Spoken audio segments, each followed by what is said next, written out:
morning, everybody.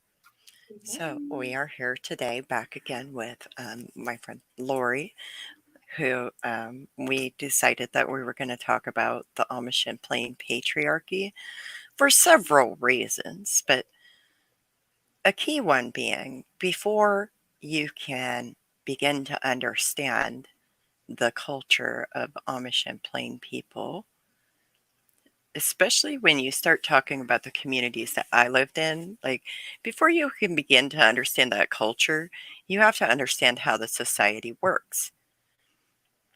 And I'd like to begin by talking about what I describe the culture, the societal structure inside of the communities that I lived in. And what that would be like, I would describe it as a caste system. With a caste system, you have people who are like up here in power, and then people, it's like a ladder, and then people down on the next lower level of power. So you might have like the ministry and like to include the bishop, ministers, and deacon, because that's how our churches operate. Each district will have like a bishop, two ministers, and a deacon. Um, they might be up there on top, right? You might have people that come from a good family that might be elevated on that ladder. You might have people who are wealthy who are also elevated on that ladder and hold a lot of privilege and power. And then as it goes down a little bit further, it's more of like the average Joe, right? That's a typical person. And then you have people who lose socials, who are lower on the ladder. For example, somebody who's they maybe just don't come from a good family. They might not ever have the ability or opportunity to elevate themselves on that ladder to the highest position of power. You have people at the bottom who are like poor, who maybe they don't have the ability to manage money well, or they don't have the ability to make a lot of money. And they're going to be, again, at the bottom of the ladder. If people are joined into Amish communities, like we had somebody who came to a church service that was kind of joined into an Amish community, and the way that that person was talked about was like they were the lowest. They were so low on that ladder.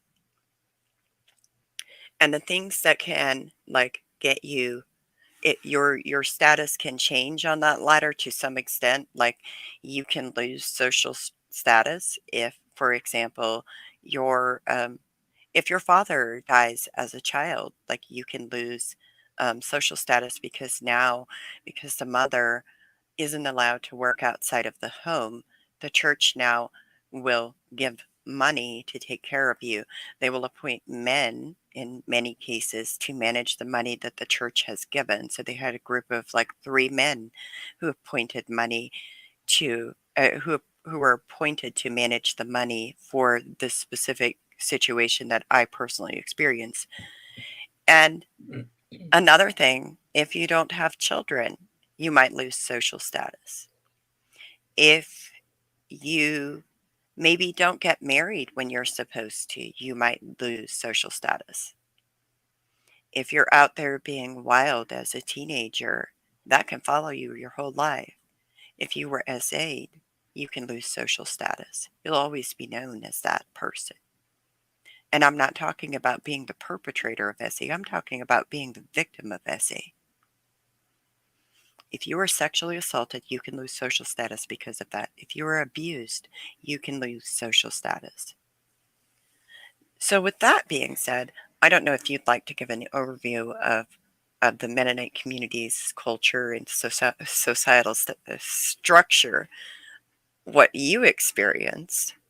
Um, I was pretty young. Well, I was 18, I guess, when we left the conservative group that I was a part of. So I don't know that I paid super close attention to like what was going on, but when I think back to it, definitely the people in leadership, obviously, and it's a very patriarchal society, in general, or all of the Mennonite communities that I've been a part of. Um, and so that was my experience too. Like, and certainly if you weren't married, and you definitely um, you were not well known. Right, right, You like weren't. that. It was Yeah. frowned upon. Like I remember feeling all this pressure, but again, I left that really conservative group before I hit old maid status. Oh my god, they called girls that didn't get married on top old maids Oh too. yeah. We did that. We called them old maids. They were Uh, known as old maids. I used to joke about my old maid curls because I had like curls in the back of my, like I have straight hair, but I had some curls at the back of my neck. Had some flyaways, huh? Good morning, Jacob. I'm not on now. I guess I'm an old maid in my mid 40s, not married. But look at me doing okay.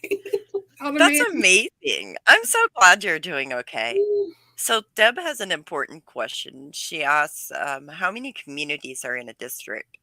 That's not so it's typically you have a community and they'll have various church districts within the community. Like some of the communities that I lived in, they would have like 13 churches in the entire community, and that would be each church would be considered a district. Yeah. The last one that I lived in, they had one church district only because it was a small community. Another thing that I want to talk about real quick is within that structure of society, it is preached that men came first and then the woman, and that is the way that they set up their positions of power. So it's interesting too how like some of the overlapping similarities are there between Amish and Plain, like Mennonites, right? But it's not exactly the same. Like, did you have like that group of ministry at the head, or was it just like, was it, did you have one pastor? Did you No, call we them? had a group, like we had a bishop that was over like our district, which I think was like, I don't know, two or three churches. Again, it's hard to remember, but and then within our church we had a deacon and a minister. Okay, Yeah, so like it was similar, I would say. very similar. And Yeah, they that's did a this, similar thing to what y'all did of like to be ordained, where they pull the piece of paper out of a book. where it's basically so to become ordained, there's basically like a popularity contest in some ways because they'll have baptized church members stay sitting and the children will all leave because that's how we conduct church business. And technically, if you believe Amish beliefs, then you would believe that I'm committing a sin because I'm telling you church business right now. Disobedient woman. Um, I, I guess that does make me a little bit disobedient. Although I don't believe that I'm committing a sin, I believe I'm talking about Amish as human beings, and they are human beings who are worthy of human rights. I'm gonna keep saying that until they, yeah, or until my dying breath. So there's that. But regardless, so Whichever comes first. ooh, sinner spreading the church business.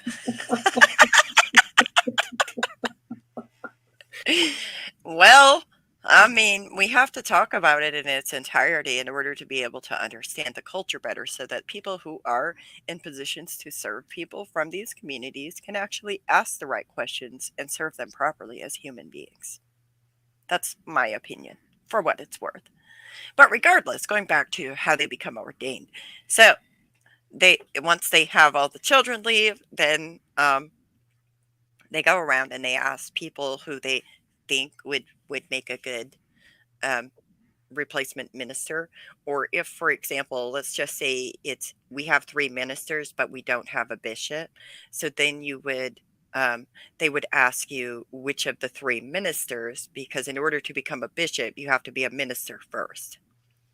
Which of the three ministers you would cast your vote for, your basically your vote.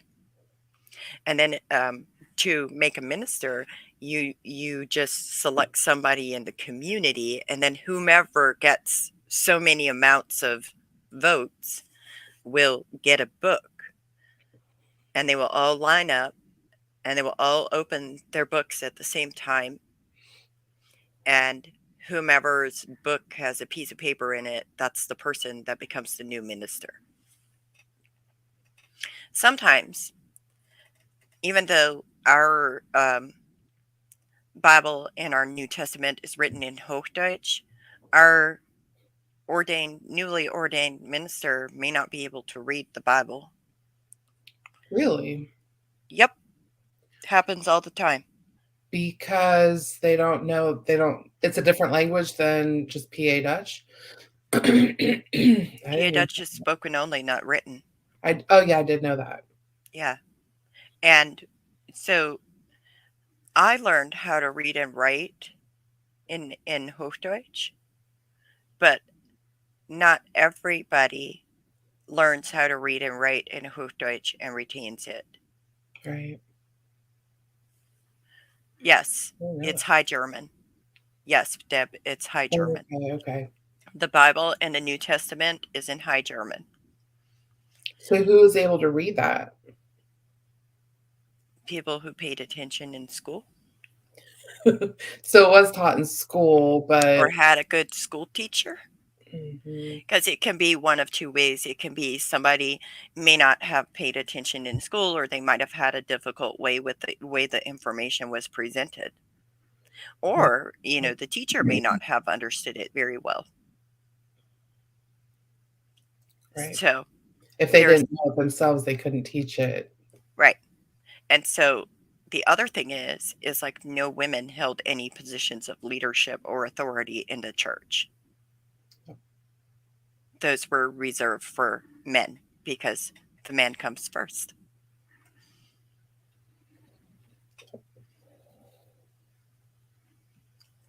So, with that being said, let's talk about the patriarchy.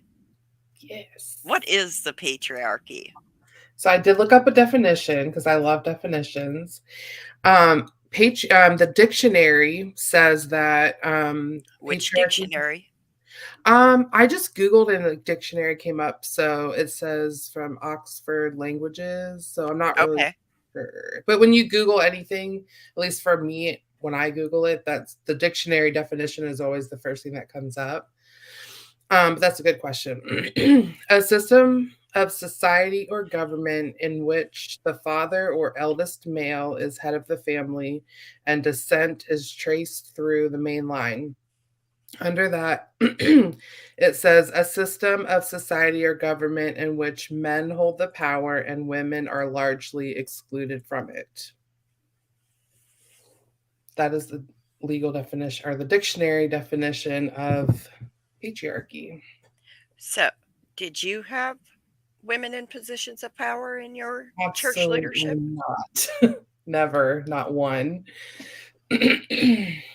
So they could teach school. Like I had female school teachers, but nothing past probably middle school.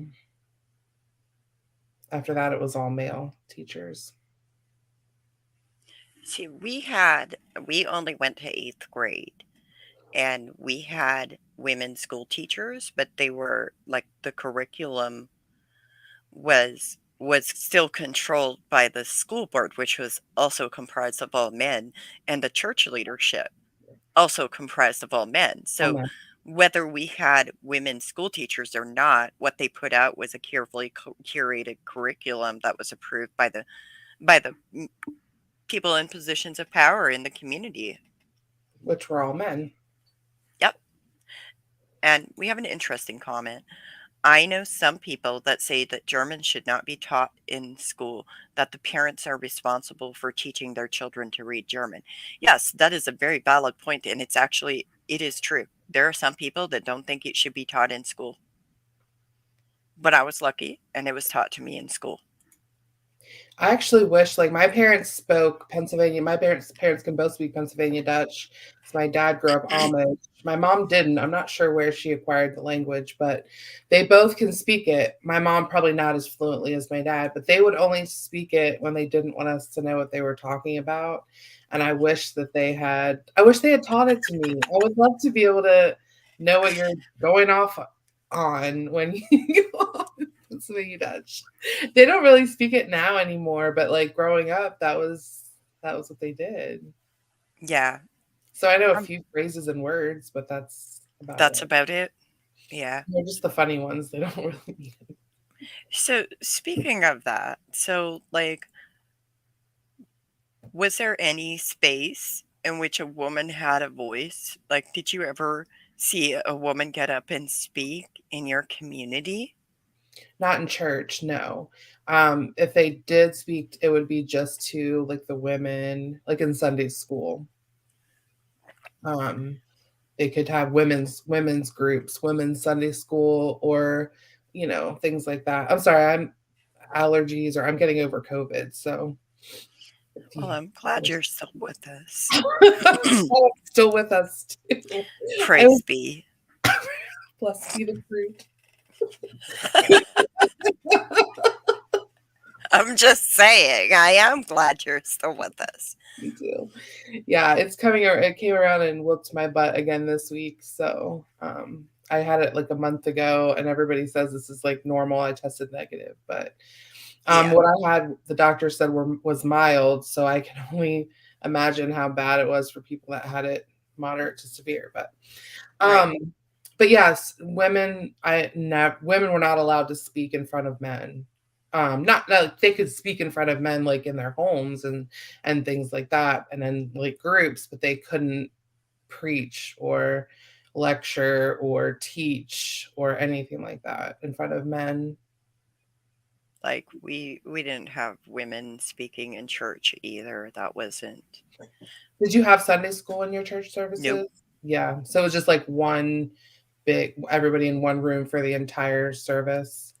Well, it wasn't even one room. It was like typically the men would go in the living room and the women would be in the kitchen.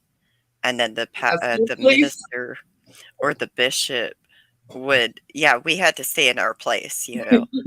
The minister or the bishop would get up and we had like 3 hour long services every Sunday on the regular.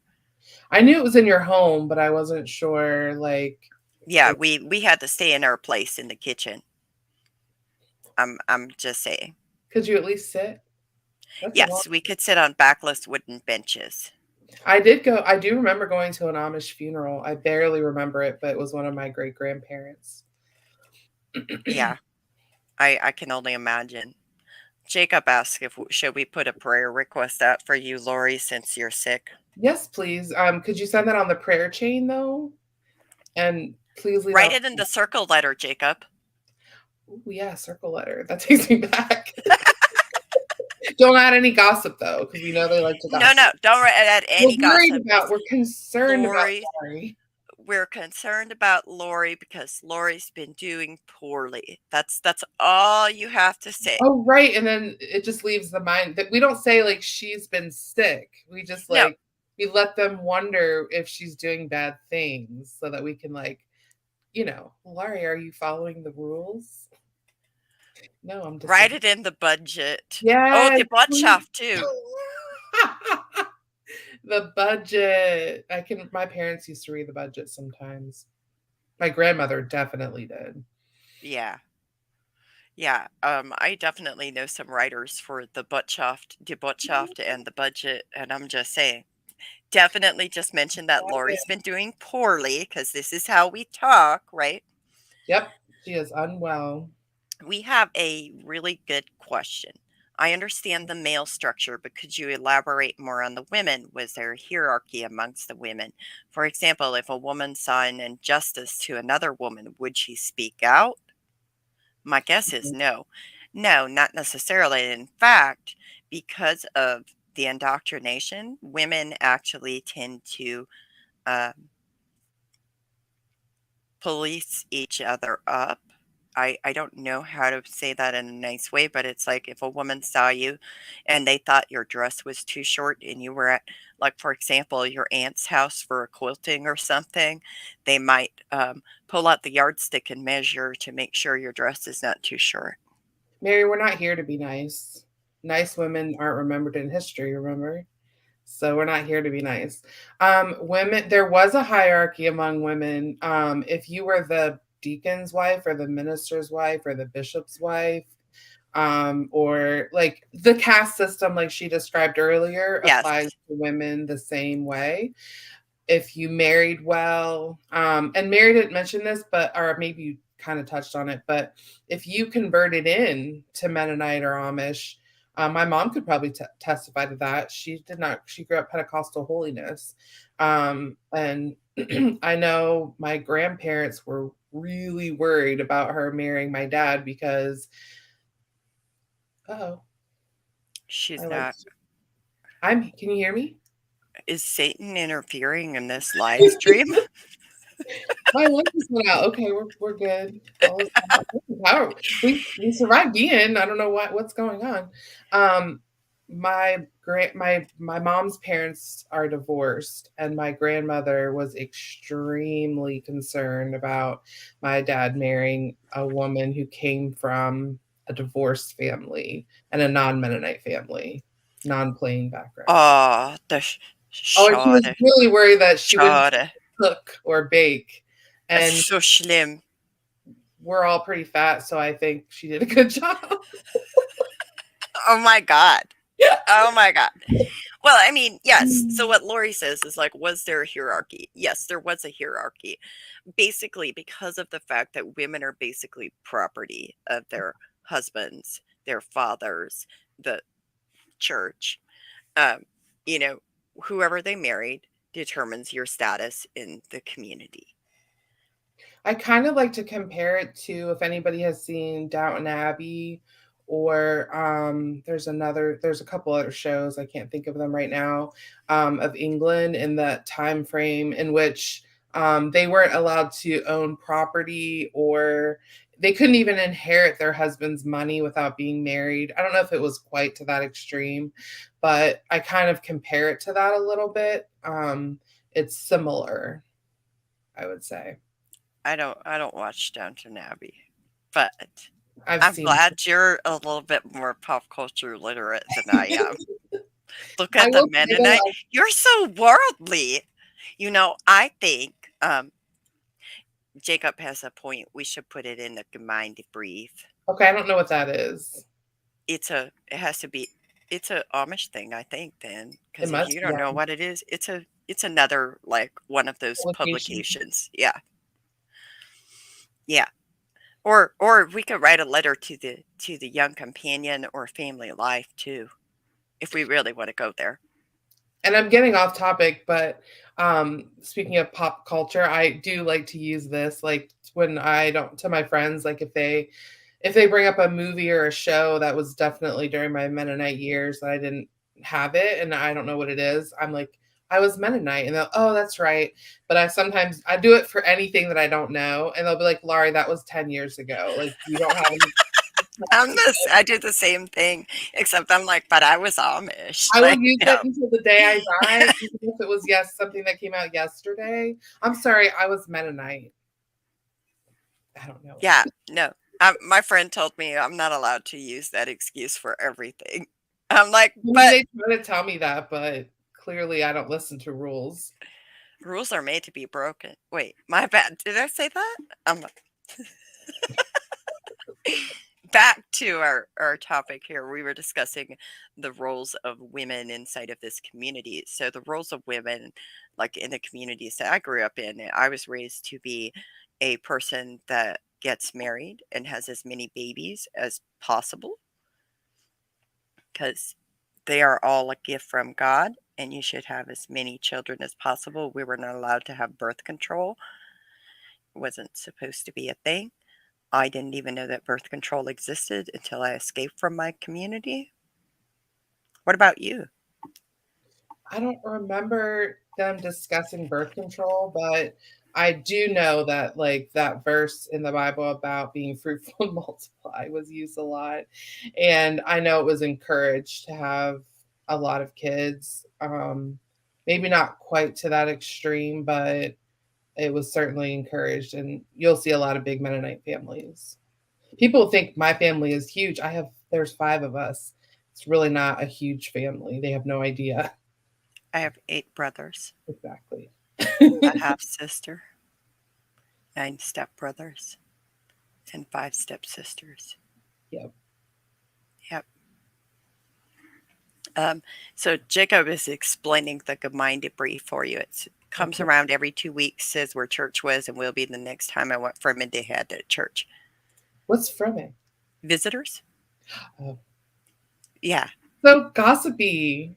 It is gossipy. Who preached, you know? I love Yeah. it. I love gossip. But then there's also this thing within the churches. Like, so if like for say like you belong to a conservative Mennonite church, right? And I was old order Amish, like and let's just say hypothetically speaking, you were a minister and you came to visit at church services, right? Because you're so liberal, you wouldn't be allowed to preach, or even we might not even acknowledge that you're in the ministry. Right, right. Because you're still.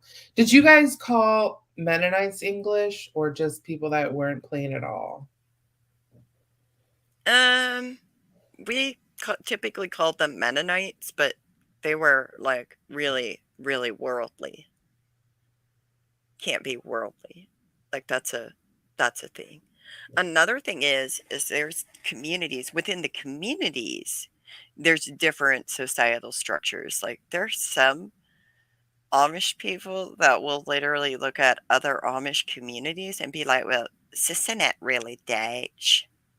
Mm-hmm. I know what that means. What does that mean? They're not really Amish Why?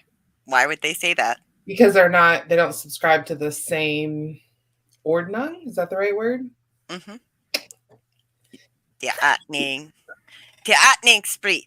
See, I speak PA Dutch with a Midwestern dialect, and the Ordnung is more or less like a more a more PA state dialect. Like we have different dialects too.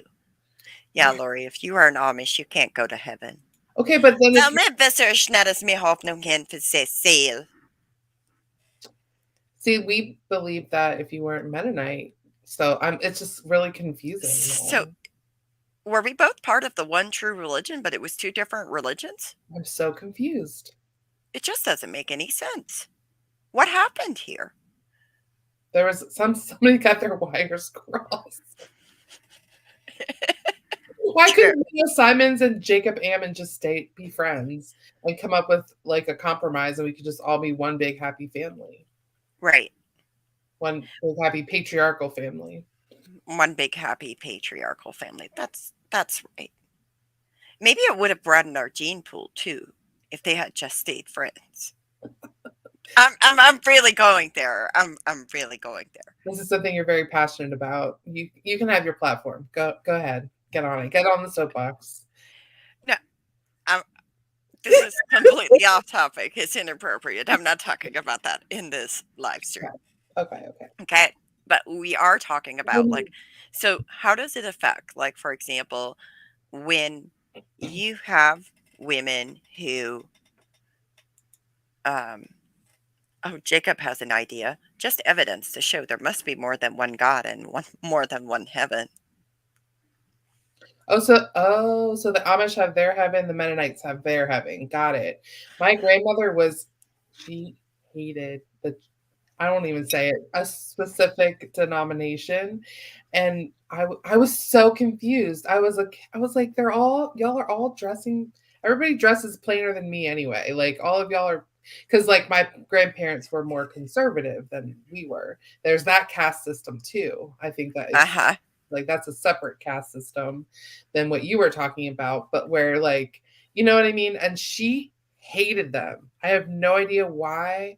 I have no idea what they did, but I was like, I just remember being very confused and I was like, y'all kind of look the same. You just wear different head coverings and slightly different dresses, but you all have your whole bodies covered anyway.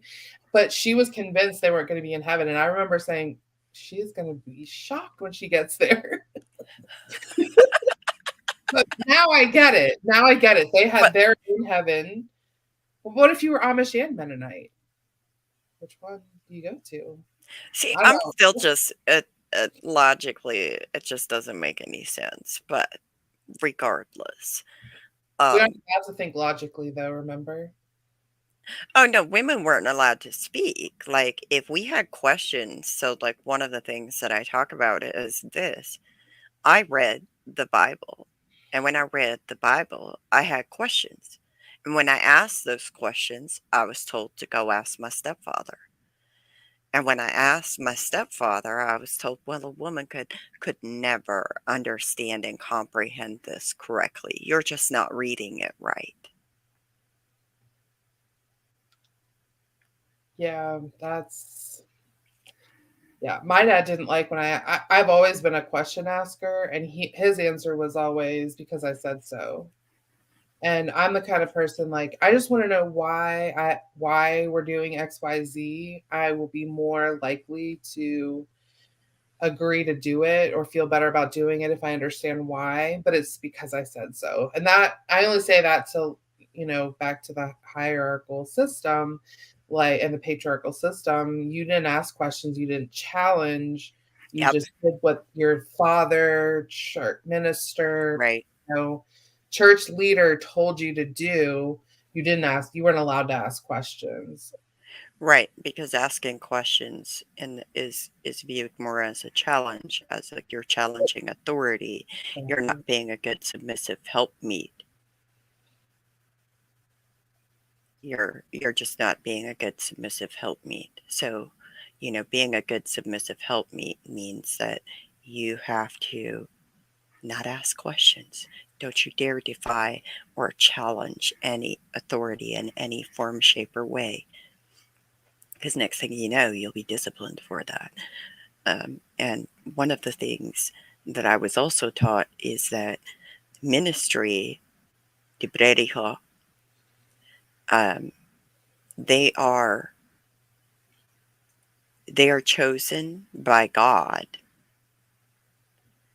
and to view them as a mouthpiece of God in some ways. Like, is that a thing? Like for you, was that something? Yeah, so I think because I believe I'm correct on this, correct me if I'm wrong, that you weren't Amish weren't aren't really supposed to read or study the scripture for themselves. Is that correct? Or that's not Eh, depends on it's dependent on community and family. okay, because that's what I my dad always said, but maybe that was his experience or what his parents Right. told him. Right. But we were encouraged to read and study the scripture. What was your question? I already forgot it. Oh, I was asking about, did you believe too that ministry were Oh, appointed by God and they were the mouthpiece of God? they're definitely because back to the way that they were ordained, it wasn't just them picking, it was like through the people choosing, the votes and the way that who picked the Bible with the paper in it. I always said who got the short end of the stick, but I'm pretty sure that I wasn't supposed to say that. But but they were, and honestly, they believe that about politics too. They would say like whoever is, put in authority, God puts people in authority, and that's the way it's supposed to be. But Uh, we won't go down that rabbit hole because we yeah, don't know that. I just, yeah, There are things I want to say, but I will not right now. yeah. Oh, we already answered that for Deb. Deb said, I was under the impression that there wasn't an actual emphasis on reading the Bible in Amish culture because it provoked questions. But there can be. That's the thing. Oh, oh my. Mills, let me read the question. This may be off topic, but did you go through Rumspringa when you turned 16, or did you immediately join the Amish church? I watched the documentary Devil's Playground a long time ago when I was in college, and I was like, damn, they're crazier than we were. Mills, I'd invite you to go to the Misfit Amish YouTube channel and find the panel on Rumspringa, and that will answer all your questions. And then if you still have more questions, you can send me an email. It's also on her podcast. Yeah, it's also on my podcast. Just find the item that's Rumspringa, and there's a panel on it, and we discuss Rumspringa and what it is and what it isn't. So, anyways, um, let's talk about joining the church. What a fun time. How did that work? Was there a preconceived idea of like every step of the way you had like a structured layout of like what you were supposed to do?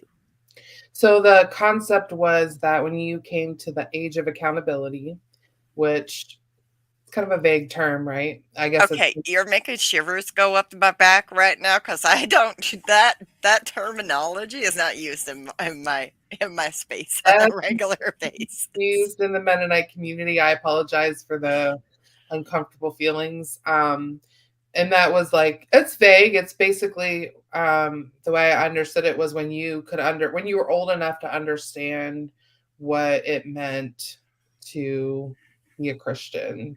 And so when you had that when you were in some church service and a song and a sermon made you feel like you needed to go forward and become a Christian is and then you would do so I would say usually it happened between the ages of 13 and 17. Like people would start to look at you if you were 17 and you weren't a member of the church yet. Like the gossip wheel would start. Like, why isn't Joe over there? Like, why isn't Mary wearing a covering yet? Because that's when you started wearing a covering. So then you would start wearing a covering if you were a girl. If you were a boy, nothing really changed. And then you would go through a what was it called? Not some form of discipleship class. I forget what it was called. And where you would learn about being Mennonite. I wonder if I still have mine. I'm gonna look later. So I've kept some like old, weird, random things. But you had a book that you went through, and then you got baptized. And when you got baptized, you were joining the church. And in our church, they sprinkled 3 times on your poof because we had the poof hair always. It's weird the things you remember.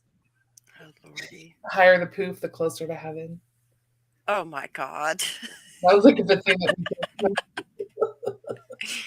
So in our in the community that I was baptized in, typically people would be when they turned 17, they were expected to gishtik mino, and that would be like joining church, right? You would be expected to follow the church instructions, and so you would have like 9 instruction classes during church services with the ministry. One of those sessions was specifically, I call it the special brainwashing session, to especially teach you about not telling church business to outsiders and what a grave sin that is. And they elicit a promise from you at that session that says where you promise you will never tell church business to outsiders. So I guess maybe I lied to them. Did you lie or did you just change your mind? Or like later on when you I think I maybe changed my mind, but they would view it as me lying to them. And they elicit that same promise. At the end of that, you get baptized into the church. They have a special church service for the baptism, and you get down on your knees and they take off your covering, and that's when like the bishop's wife who's performing the baptism, she comes and she holds the covering and they pour water on you. um, And then they also elicit that same promise of not telling, amongst other things, but they elicit that same promise of not telling church business to outsiders at the baptism ceremony itself. So that's really important to them that you don't tell church was. I don't remember that part of it. It could have existed. I just don't remember. But maybe you guys didn't do it because remember, like Amish Mennonite, we don't know. I don't Right, know. right. And it was called instruction class. That's what it was called. Yeah. So the thing is if you didn't join church at the time, oh boy, oh boy. Yeah. What happened to those people? You tell. Well, they got talked about a lot, but did you see? You know, we're really concerned about Lauri over here. We just want to save her soul. I mean, like, yeah. I know somebody that didn't get baptized when they should have, and it was like they were told, "Let's let's give you this and this and this." Well, if you go join church, we'll do this and this for you. I'll give you a new buggy, da da da da da. Like there's like, Bribery? That sounds like and then you like for me, I always say this. It was easier for me to be baptized than it was for me to go against what I faced if I didn't become baptized. I wonder how many other people do that. I don't know. Probably a lot. But it's a really interesting concept because also I know somebody that they gave the person a green buggy seat, and then like after they were baptized the the next spring, because during the summer is when we follow the church rule instruction class or whatever. um, then after that, the next spring, they rewrote the Brief to say that we can't have green buggy seats anymore. That feels like a bait and switch. But the Lord spoke to the ministry, and we cannot question or challenge authority here. No, clearly the Lord was really concerned about green buggy seats that year. It seemed really important all of a sudden to him. Well, and I also lived in a community where, like at one point in time, where women can wear green dresses because I don't know. All of a sudden, was that added to the list of Jezebel colors? Yeah. I was always told it was red. Like red is a color of Jezebel, Oh but no, we couldn't wear red at all. We couldn't wear purple either. Purple was the color of Jezebel too.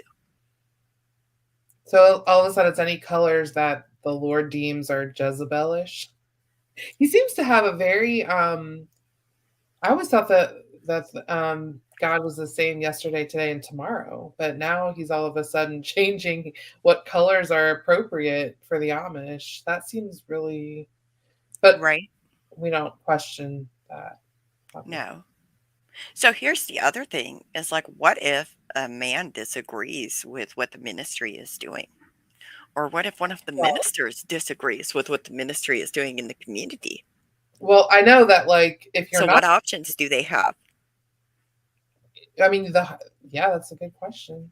How can they have discourse if they're not allowed to? Because even though they're men and they hold positions of power and privilege, they're still not supposed to go up against the ministry because remember, the ministry's up here, right?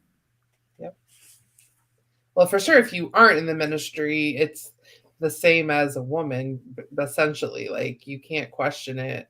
Now, if you are in the ministry, it might depend on your hierarchical like position. Yep. If you were the last to join, I don't know. I imagine bad things happened Well, why do you think there's so many various denominations? because they can't agree on things. Right. They can't agree on things. They So make what their option? They make their own community. This is why you have so many splits within Anabaptist churches in general, is because that is the only form of discourse they are allowed to have. And even then, when you have that split, just because you came from this community doesn't mean that that community will acknowledge you as a righteous and holy community. Like, if you think that the community you're in is not strict enough or not following the word of God properly, you don't have an option for having discourse too much except for like going and joining a different community or splitting from that community. Mhm. So, one of the communities that I lived in, it was started because the bishop of a church inside of a larger community did not agree with the liberalism in that church. He felt like it was just going too far too fast. So he moves to another state, starts his own church where they're more conservative. But other communities, if they feel like the church isn't moving fast enough towards, you know, being more liberal, they might split and start a more liberal community. I've seen that happen too. Mhm. And again, there's this whole like, there's this phrase like Medina net mitzi. It translates to we don't. Dina, I don't know how to explain that appropriately. It doesn't translate appropriately. But the best thing that I can think of is that we don't communicate or we don't um, we don't go to their community and acknowledge their church business, or we don't allow them to know any of our church business because they're just not quite right. Another thing that can happen too is if and Jacob brings up a really good point, is if the ministry is making rules just for spite on somebody, the church can go and ask a group of other bishops to come and try to straighten out the ministry. Yes, they can. It may or may not work. Cute, like, let's talk about this. In Indiana this year, there were 3 Amish bishops who were convicted of um, a crime in regards to that. What had happened was an Amish woman had taken out a protection order against her abusive husband. The church wanted her to drop the protection order. Children and Youth Services told this woman if she dropped the protection order, they would take her children. Wow. So the church is telling her she has to drop the protection order. They wouldn't let her partake in communion for over 2 years. Um, I believe somebody in the ministry, if I remember correctly, because I listened to the hearing on this one, several of them. Someone in the ministry had voted against her dropping the protection order, and the rest of the church thought she should drop the protection order. So they go ask 3 Amish bishops to come in, and they came in. They silenced the minister or bishop, I think it was the bishop, who had disagreed with her dropping the protection order, and they silenced him for a year. And then they were brought up on charges for and convicted of charges for intimidating a victim. Wow. So it can happen that ministry comes in, maybe bishops with more power and privilege, because like everything is set upon this whole like hierarchical status. It can happen that ministry can be silenced for like a year or two, but it also can be something that is completely unjust. Because what kind of people, as it collectively, as a group, tell a domestic violence survivor that you have to drop your protection order against someone that is harming your children?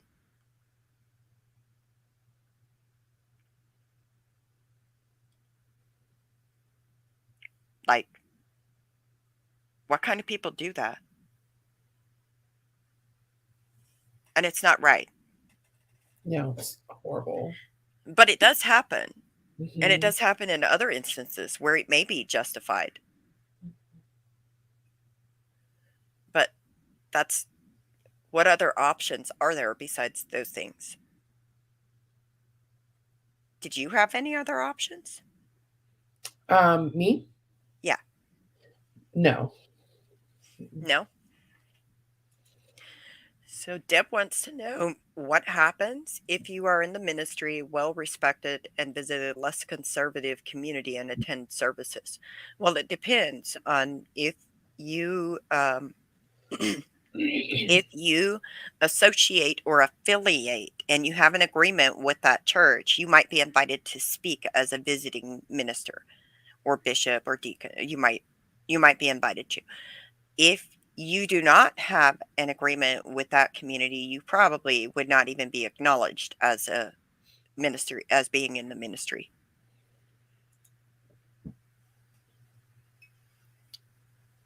Is that the same for the Mennonites? I honestly don't know because, because of the age that I was when I left the conservative, but I would imagine it's similar. Gotcha. That's a great answer. I think too, one of the things that really stands out to me is like we're talking about the ministry, and people need to remember that this is the patriarchy. This is the effects of the patriarchy in this culture. Like when you think about those three Amish bishops who were convicted of intimidation of a witness, in the same token, um, when you have a group of people who collectively follow everything without question, the unquestioning blind obedience, where does that come from? And how is that acceptable? When you see unjust acts, how is that acceptable? And then you consider the culture and the mentality of, let me go here. I told you I was going to do it. I was going to do it. There Y'all know this is my favorite book. Ooh, she did it. To a Girl of 11. Let's talk about it. Um, you have this teaching that says if you do your part to dress and behave modestly and do not go out alone in public places, you need not have any great fears of men with evil intentions. Of course, you will want to pray to God to protect you at all times. That's Victim blaming. just the beginning. Yeah. Yeah, we're just getting started. There's more. There's victim blaming right there. Um, and not only that, but there's also this other subtle message that says that if you're going out into the world, which is like go out into public places, right? You're going out into the world. So that implies that what's unsaid in that passage is that in your own community and your own homes, you are safe. That's a lie. That's a lie. Sexual assault and child sexual assault and abuse knows no boundaries. It's also more common, and this is across all, this is not just common in plain communities, to be done by people that you know versus strangers. It's more common. It's not exclusively, but it is more common. Right. So what does that mean in this context that it's within your plain community? But we're completely ignoring that in our advice to a girl of 11, in our sex education to a girl of 11. Which is So about the sex education that they get.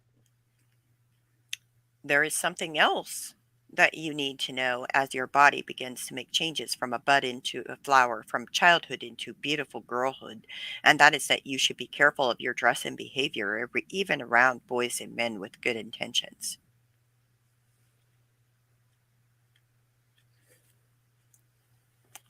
What does that mean? That's also victim blaming.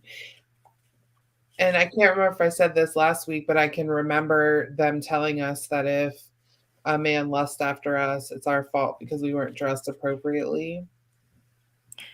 Yeah, I want to read one more passage that I kind of feel also content warning, y'all.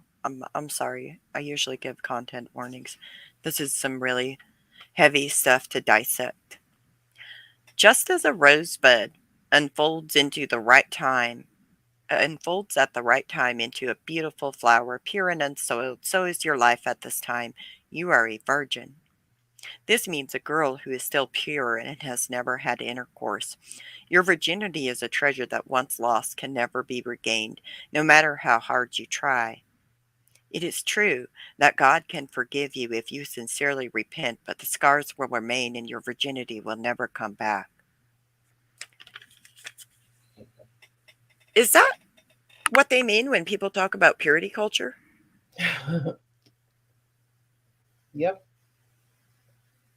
Because in that one little passage, there's a heavy emphasis on remaining a virgin. It is your responsibility. So if you're raped or sexually assaulted, no matter your age, no matter what the situation, you can never regain your virginity, even if God can forgive you. So if you're raped or sexually assaulted, why does God need to forgive you for being raped or sexually assaulted?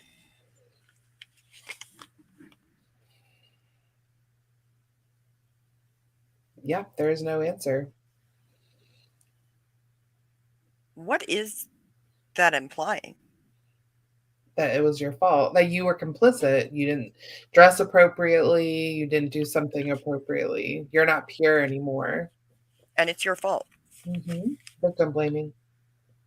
And you have to pray to God to forgive you for being raped because, yeah, no. We need to do better. We can do better than this. And then, further, let's talk about the sex urge. Once it is awakened and active in a young boy at the age of puberty and beyond, can become a powerful driving force within him. He knows that he should control his desires, his sexual desires, and he may want to very much. He may strive for purity, not only in actions, but also in his thoughts. Every decent girl who realizes this will do her best to help him and not make it harder for him. Even in your own home, if you have brothers in their teens, you should be mindful of this. Do not appear in their presence with night clothes that are scanty. Y'all, I grew up in communities where my night clothes covered literally 99% of what my dress covered. If not more. Exactly. We wore sleep coverings. See, and that's another difference is like we wore coverings all the time from birth. Mhm. We never had like a non covering time. That wasn't a thing. Yeah. Be modest about climbing up ladders. Be sure your dress stays closed in front. And when you sleep, either be sure your door is closed or you are properly clothed or covered. Your brother, innocently coming upon you and seeing your partly uncovered body, may suddenly have strong sexual desires aroused within him. His intentions were not bad, but he suddenly finds himself the victim of your carelessness and the lusts of his own body. Although he may not bother you, and you may never be aware of the harm you did him, he may well be tempted to sins of personal impurity which many young boys wrestle with. Keep in mind, this the audience for this book is age 11. To a girl of 11. Imagine an 11-year-old trying to process this. Imagine 11-year-old who may have already been experienced abuse trying to process this, whether she did or didn't. Imagine her trying to even understand any of that and that being her only sex education. I just, I'm traumatized as an adult hearing it, to be honest. I mean, it's quite frankly, it's unacceptable, and we can do better than that. I believe that Amish people can do better than that because we are human beings capable of critical and abstract thinking. We are human beings who are worthy of good information. I believe that plain people can do better. But in order for people to do better, they have to have access to information. You have to meet them where they are. How do we meet them where they are? Education. Yep. So with that being said, I'd like to invite you to go check out the misfitamish.com/printable resources. Literally. If you go there, I'll put a link in the comments too, now that I think about it. Um, but if you go there, there's printable resources. Um, there's terms used when reporting, there's types of abuse, like PA specific privacy and statute of limitations, Ohio specific. There's a booklet called How to Report Abuse. You can print any of those without charge. We don't even need to know about it, and disseminate them in public places. You can disseminate them in ways that Amish and plain people can access better information. Those booklets were put together. They were first compiled by people who um, spoke Amish, PA Dutch, and by people who, some of them are currently still Amish and or plain. So like some conservative Mennonites also participated. And then there were people who have exited the culture and don't live that life anymore. And then there were professionals that invested time and energy into ensuring that all of this is best practice information for Amish and Plain people so that they can teach themselves and their children better in the future. But yeah, with that being said, do you have any parting thoughts for everybody? Thank you for listening. This is important. I know it's uncomfortable and it's hard to hear, but it's important conversation. And thanks for joining. That's it. Yeah, I'd like to thank everybody for joining. I also know that it's really, really imperative to have these conversations. I'd like to also say that if you find yourself being really made uncomfortable by this information, you know, take some time to really sit with it. Take some time to read. Take some time to learn more. I'd invite you to learn more by listening to other podcasts. You can also head on over to the Plain People's podcast. There's a lot of podcasts over there that have a lot of good information as well. Um, and actually read about the research that I've been working on and understand why it is so imperative that we have to sometimes sit with the discomfort, and the only way forward is through the discomfort. We can't shove it down anymore. We can't sit here in silence anymore. It's still happening today as we speak, Yeah. and it's not right. Nobody deserves that. We didn't deserve that. You don't deserve that. And until we actually acknowledge the culture, until we begin to understand the culture in and of itself and the structure of their society, we can't even begin to ask how we can best serve survivors from these communities if we don't understand the culture. So I'm grateful that all of you were here today. I'm grateful for your wonderful participation, your questions. I'm grateful for your energy. Thank you all. Have a good day.